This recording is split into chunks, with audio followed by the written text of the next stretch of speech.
Emily, I told you to clear the dishes half an hour ago.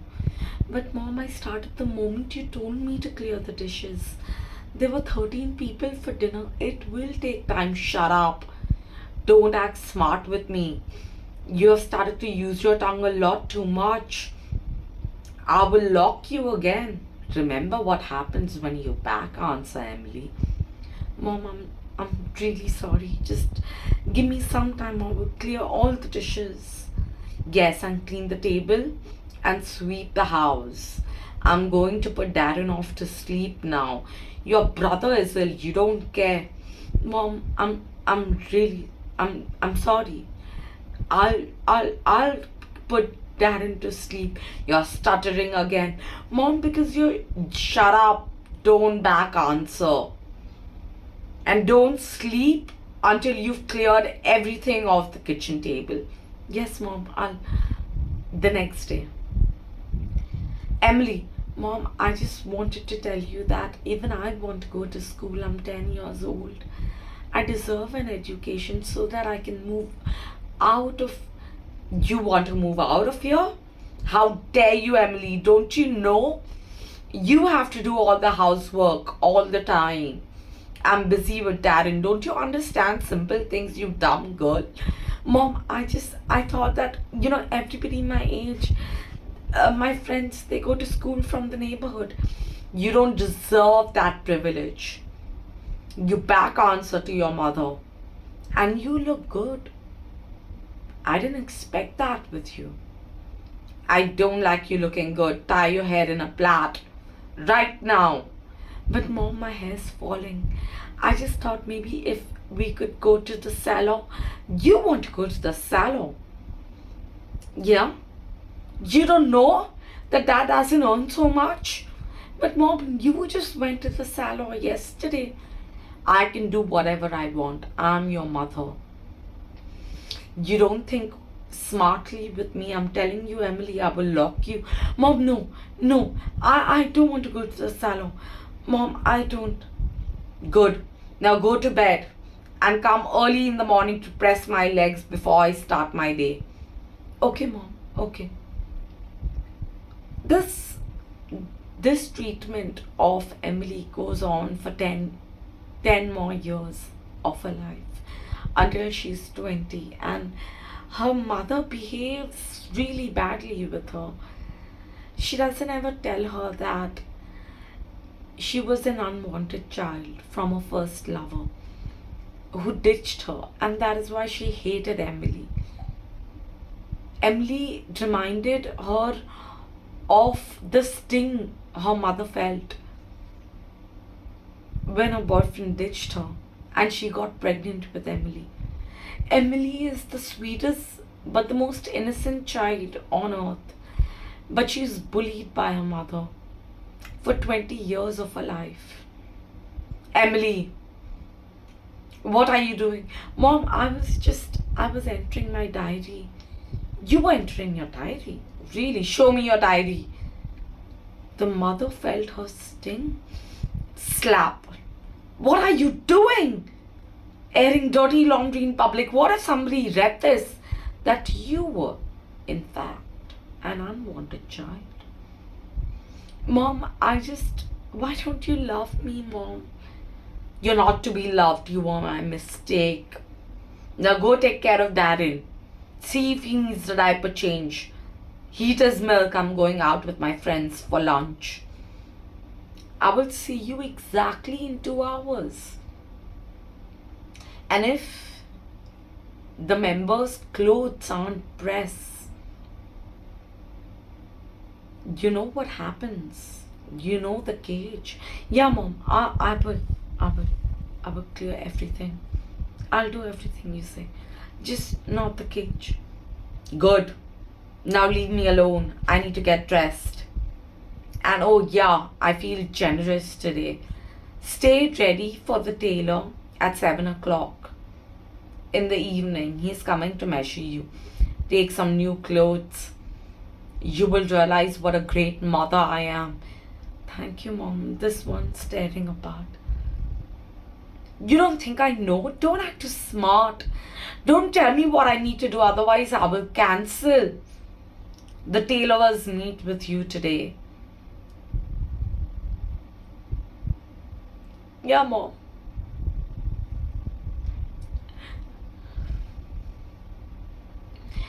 Hey, Darren, baby, what are you doing? You need a diaper change? Let me check. Ah. Okay, Darren, I'm your sister. I'm Emily. And then she changes the diaper and, she does the household work. The tailor comes in at 7 p.m. Hi, Emily, you look so weak.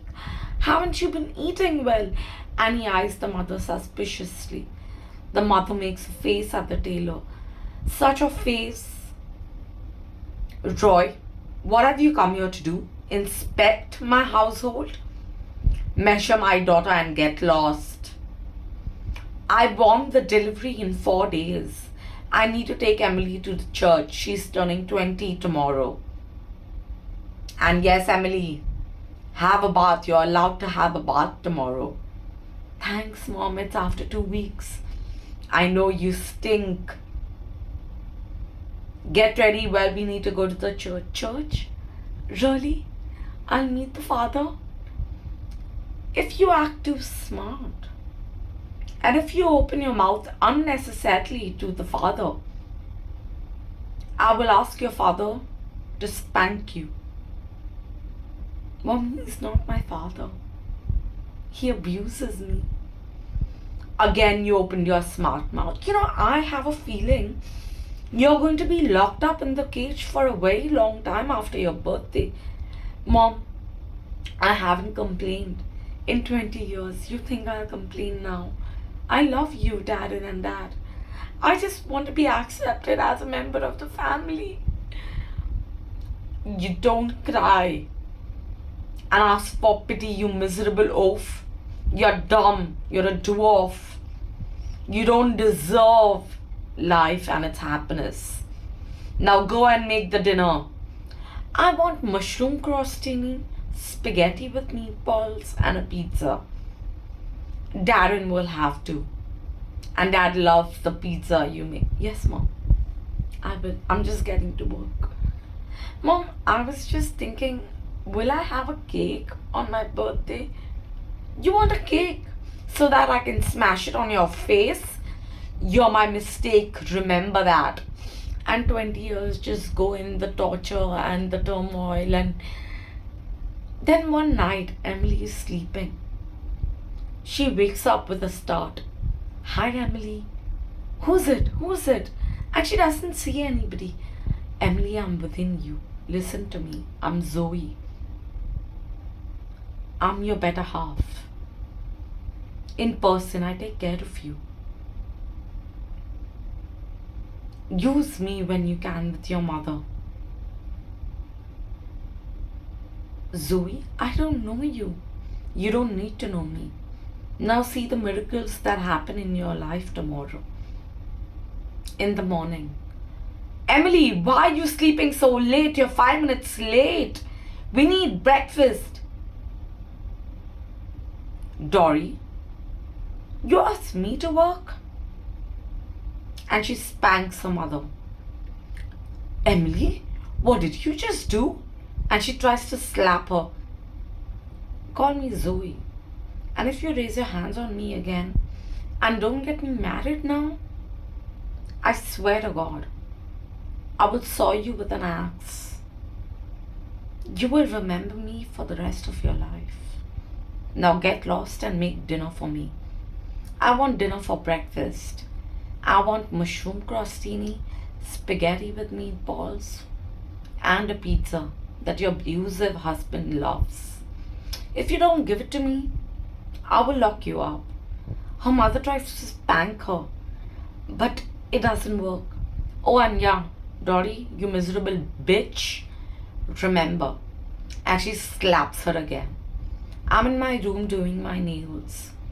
If you need me for anything, call my future husband and then talk to me. I want to leave this house now.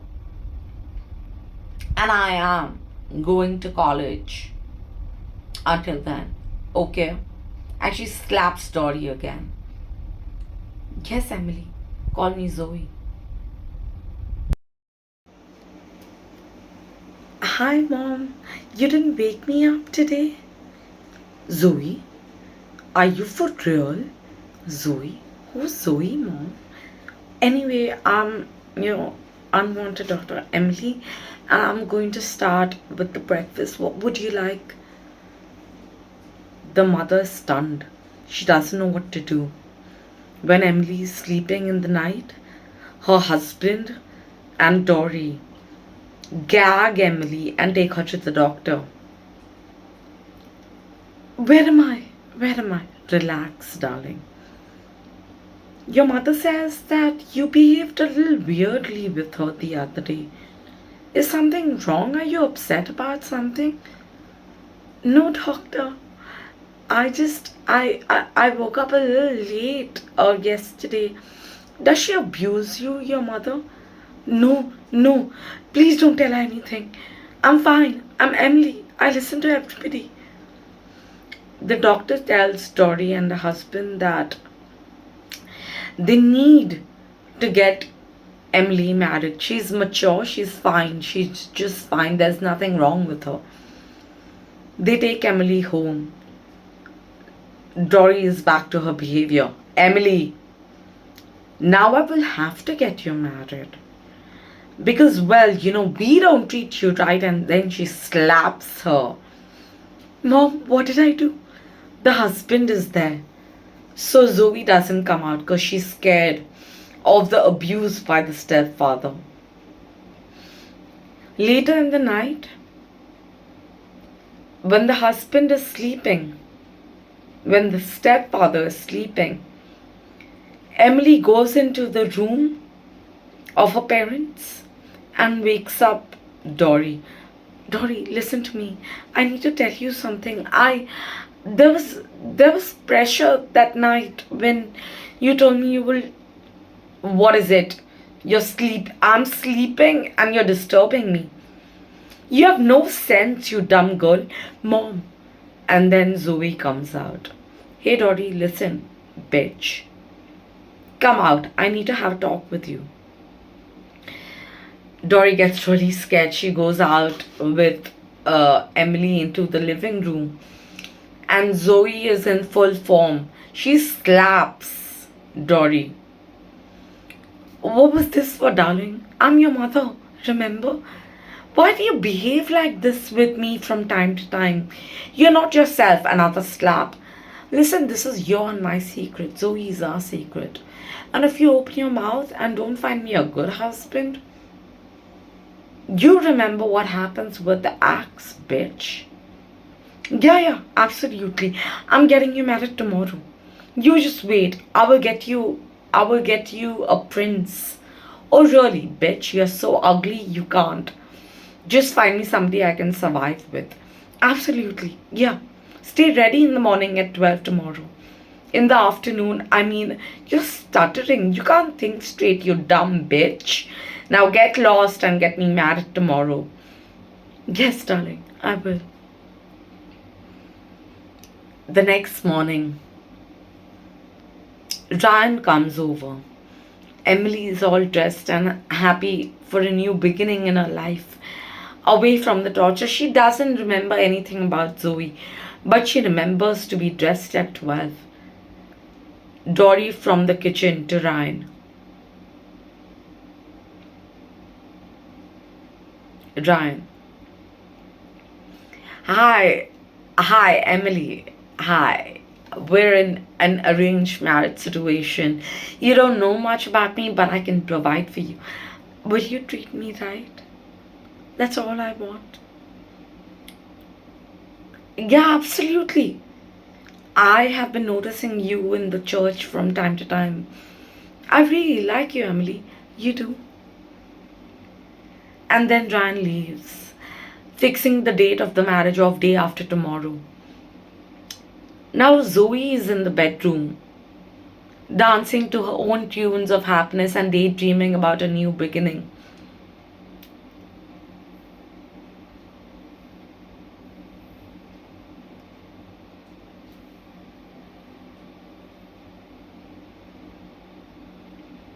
I'm getting married. I'm getting married.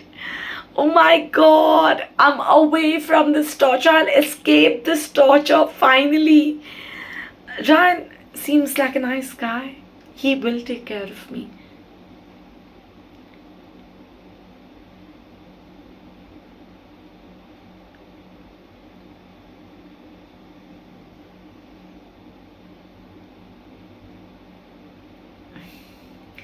Then Ryan and Emily get married.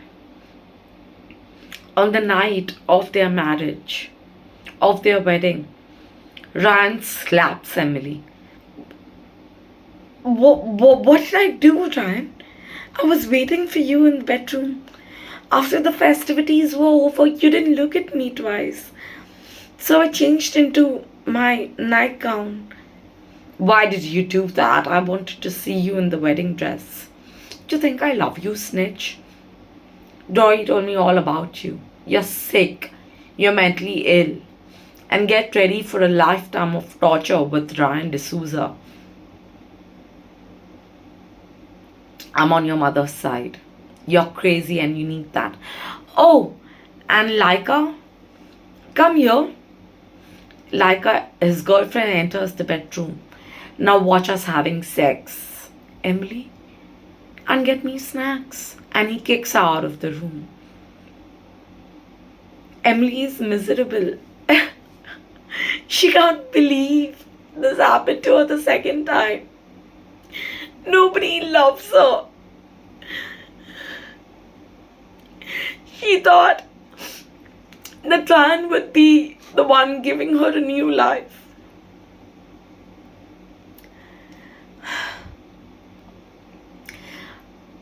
Emily is in the kitchen preparing snacks when Leila calls out to her. Hi Emily, who's it? She can't see anybody. I'm within you. I'm Leila. Who are you? I'm your friend. I'm your better half. Now see the miracles that happen from tomorrow. Use me with your husband all the time in secrecy, and you will live. The next morning, hey bitch, where are you? My girlfriend needs pressed clothes, iron her clothes, and wash my clothes from the day before, and clean the house. I'm going to work and I will see you at dinner. She kicks Ryan. Call me Lena. And if you talk to me in a demeaning manner again, ever, and raise your hands on me, I will saw you with an axe. Ryan tries to slap Emily. She holds him in the middle. And yes, if your girlfriends need PDA or a separate room, take them to a hotel. Don't disturb me. Now give me a child soon so I can get my mind off you, you ugly piece of shit. And call me Leila when we're alone. You thought you can torture me. Your mother was right. Zoe and Leila, Emily, I want a divorce. She twists his hand. You want a divorce, huh? Not until I have enough money on my own to set out in a new country, away from you guys. You are crazy. And Leila has a better name than Laika. My friend had a dog named Laika. I see your choice, you piece of shit. Those who swear by the church do wrong in the house. You're one of the clearest examples of that. Now give me money, I want to go shop. And I'm going on a vacation on my own. Credit that much amount in my bank account. Now fuck off, you piece of shit, Ryan. Yeah, Leila. I'll just go to the office. Yeah, and stop stuttering. You sound dumb. As if you had any brains in the first place. It's been 5 years since the divorce with Ryan the bastard. And she has a 5-year-old son. When she got pregnant, Emily got pregnant with Ryan's child. Joy came to her, and she promised Joy, I will only be a mother I never had. To Raymond, he's my life, and I hope he's the escape I wanted all my life, and to be accepted as somebody who's needed and loved. And that's exactly what happens. It's been 5 years since she's moved out of Ryan's house, earned enough money in alimony to support her and her son. And she sends him to school, and she forgets about Lela and Zoe. Now she's Joy completely. She's not. Emily was dead long before Lela came into the picture. She was dead at her mother's house. That's why the personalities took shape to give her strength.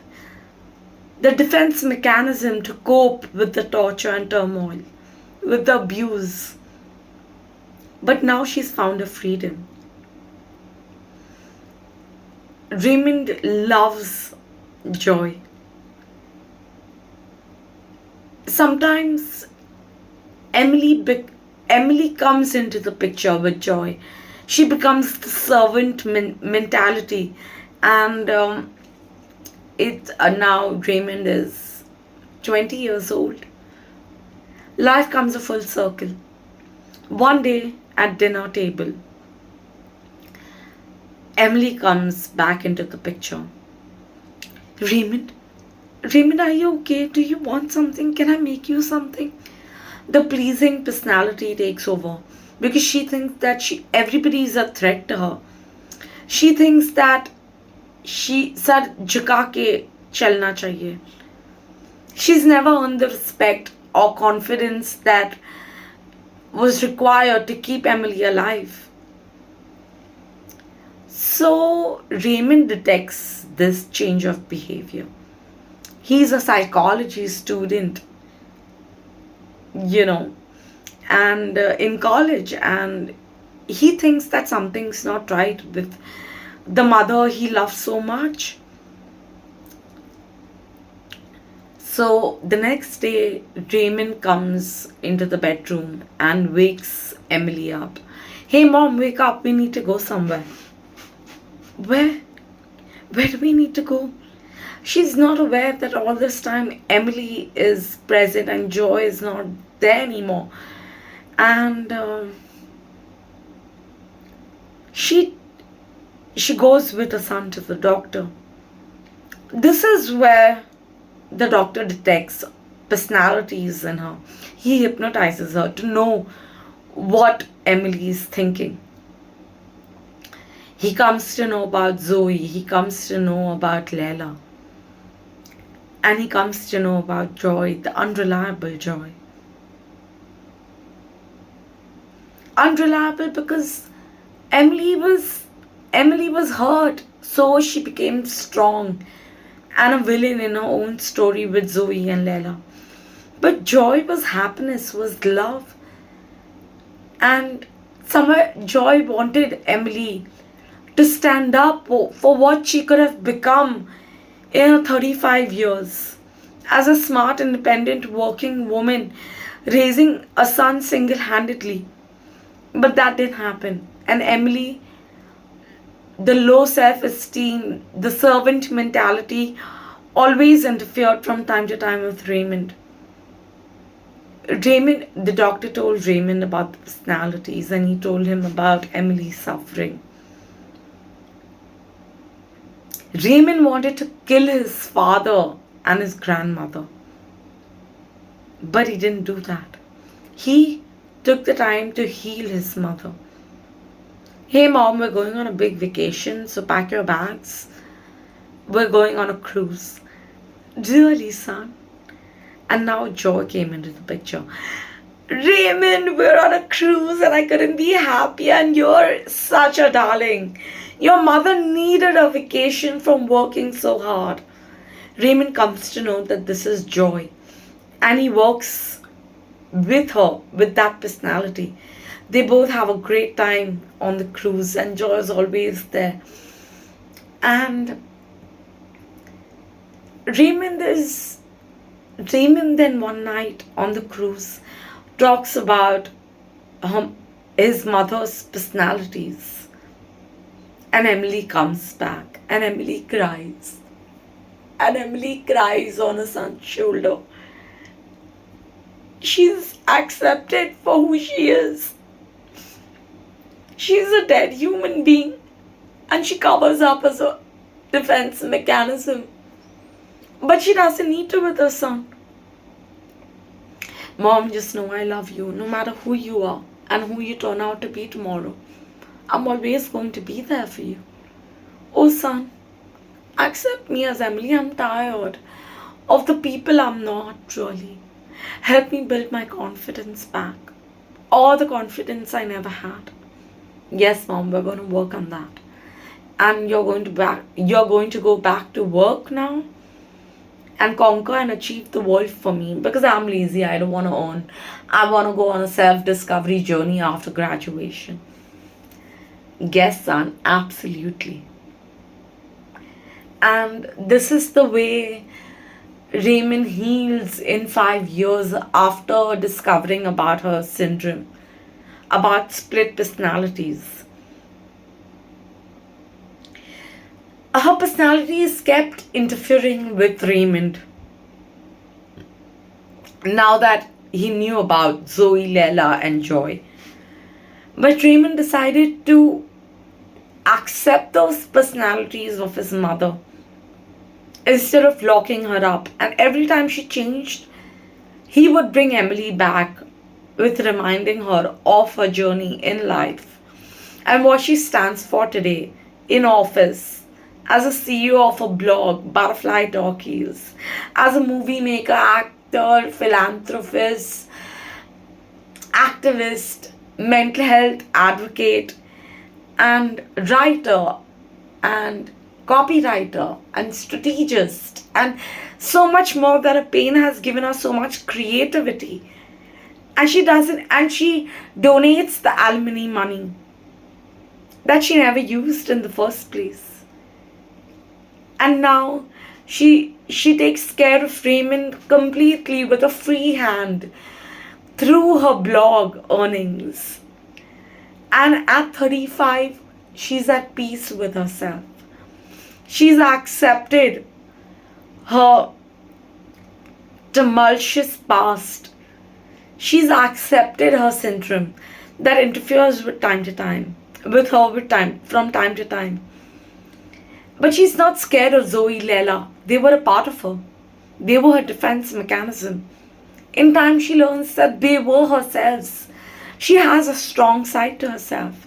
They were not, in fact, split personalities. They were her coping mechanism personalities to deal with the abuse, the torture, the dreadful life that she had until 25. But now her son, who loves her, what she always wanted, she just wanted love to be Emily, really. Because Emily stands for love and innocence. And her son accepted and loved her. And now mother and son work on Butterfly Talkies together. Her son advocates for her, markets for her, and they run a successful business of a blog, encouraging everybody to have an enlightened and more accepting mindset in a modern society. And that night, after achieving the Bharat Ratna award as an independent blogger with the syndrome that everybody knows about, she hugged Raymond in front of the world and said, "You're my life. Now you run my legacy. I'm going to rest as Emily." Hello everyone, welcome to Butterfly Talkies. What you just saw, Emily, the movie on split personality, is inspired by The Other Side of Midnight by Sidney Sheldon. Read that book to understand what severe cases of multiple split personality can do to society. They become serial killers because there is no outlet or understanding of their situation. We need to stop this very common multiple personality disorder that people have and they don't even know it. The most common people have that because multiple split personality is actually a defense mechanism of the unconscious. When reality becomes too drastic, the inner strength in rare cases opens up into behaving what the situation demands as. I'm not talking about instances. They take on the personality for a long time. That is why it's a split personality. That is why it's a personality. Not commonly getting angry and then forgetting about it. I'm not talking about that. In history, it said that abuse and torture and disrespect and no boundaries can create multiple personalities starting at 10 in children. Earlier than that, if the torture is drastic, then the actions of the personality are drastic. They go for the kill. But in Emily, what you see is an innocent child who could never be a murderer. She developed those personalities to cope with the situation. She always wanted love, Emily, but she never got it because she was an unwanted child. So Zoe, so Layla. But her son completely transformed her personality into joy. And that was again a personality because Emily was not alive, Emily was dead.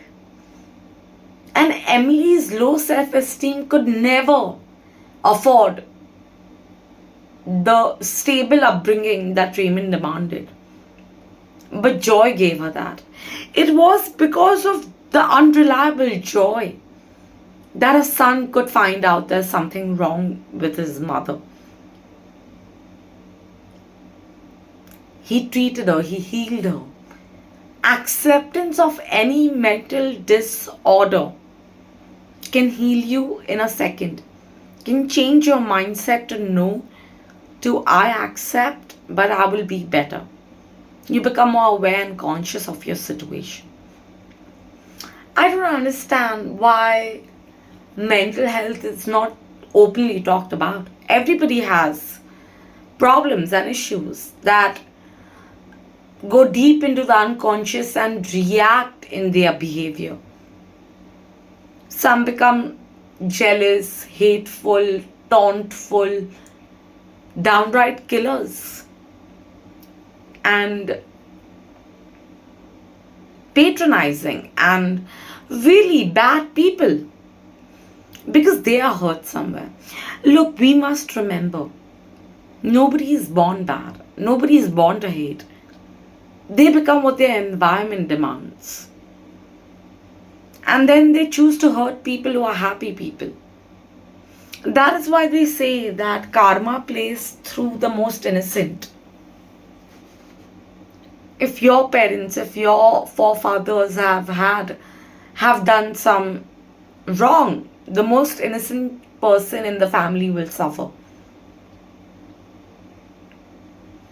And mental illness is, there's a lineage to mental illness.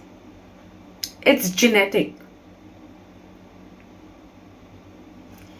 If there is a problem with an elderly person of the family in behavior, you can be rest assured the entire family is cursed. Crazy just doesn't happen. It's not an acquired skill. You're born with it. That is why I'm not a schizophrenic, man. Like, I know that. But because I can't talk about mental health like, piece of cake if I were a schizophrenic. But that's my tragedy until I take some action about my situation. But for now, I'm a coward. I don't want to do anything about it because I don't know what can of worms will I open up. Until then, I'm going to keep educating the society about mental health awareness.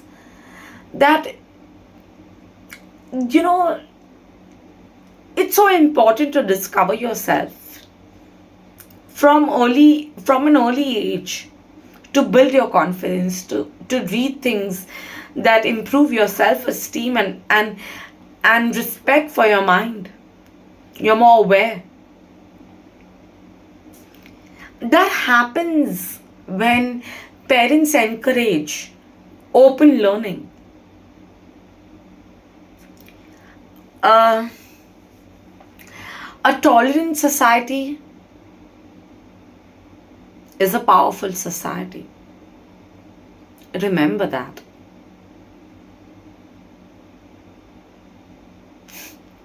Look, I'm just saying that multiple personality is nothing but a personality born out of defense mechanisms. You do that to satisfy your pain, as a rebel to your pain. Self destruction is but the cause of any mental disorder that the innocent in the family suffers. Through genetic misbehavior.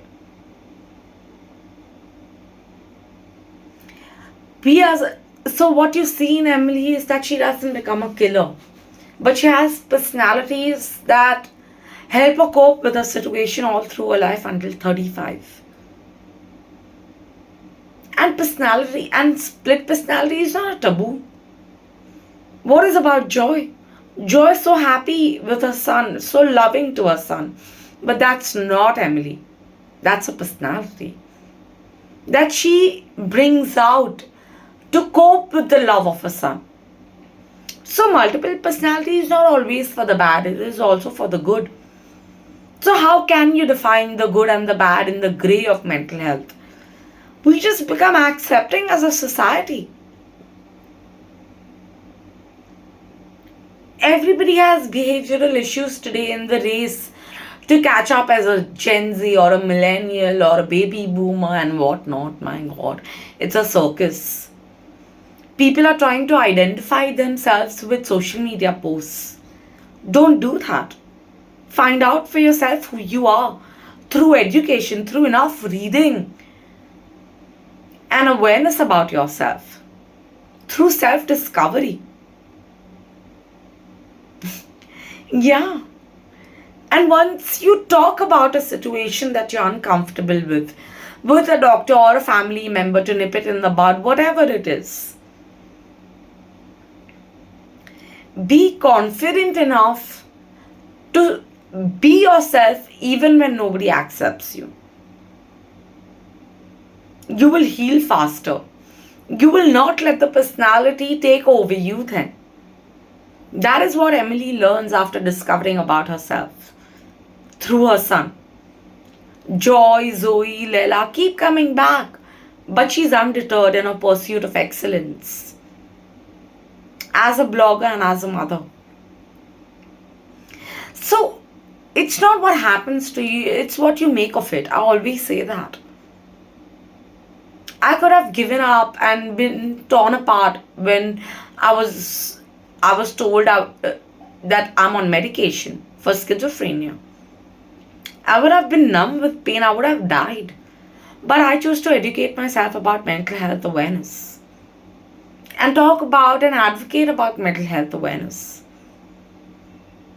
so that you know what is happening with you at a deeper level. Inner work, they say inner work. So if you have depression, if you have bipolar, if you have schizophrenic, like fear is the root cause of all mental illness. Don't fear, just accept and you're good to go. That's what Emily is about. Healing with time. Let your wounds heal through love and acceptance. Be with people who accept you for who you are. Be around positive energy to avoid mental health illness.